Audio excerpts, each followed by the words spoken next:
तर सकाळी असं खूप छान असं बाहेर वातावरण होतं, तर खूप दिवसांनी असा पाऊस पडलेला, तर खूप मस्त वाटत होतं. तर मिस्टरांना सकाळी डबा करून दिला आणि ते गेले कामाला. त्यानंतर मोठा मुलगा पण गेला स्कूलला. मग घरी राहिलो ते आम्ही दोघं, ध्रुव आणि मी. तर ध्रुवला आवडतो साजूक तुपातला शिरा, म्हणून शिरा करायला घेतला. तर लहान मुलांच्या खायच्या खूप कटकटी असतात, म्हणून जे ते खातात ते बनवायला लागतं.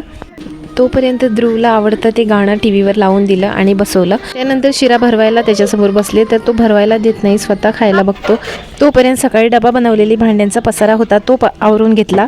तेवढ्यात आली त्याची आजी म्हणजे माझी सासूबाई आल्या. थोडा वेळ बसल्या, तर सासूबाई थोडा वेळ बसून घरी जायला निघाल्या. तर तो चप्पल न घालता तिच्या मागे पळत सुटला. तर घराच्या पाठीमागे असा ग्राउंड आहे, तर तिकडे चालू होतं शूटिंग. तर कोणाचं होतं ते मी तुम्हाला सांगणारच आहे. तर पावसाळ्यात अशा हिरवळ परिसरात कुणाकुणाला रील बनवायला आवडतं तर कमेंटमध्ये मला नक्की सांगा. तर हा आहे माझा भाऊ, तर त्याची रील बनवायची तयारी चालू आहे इकडे.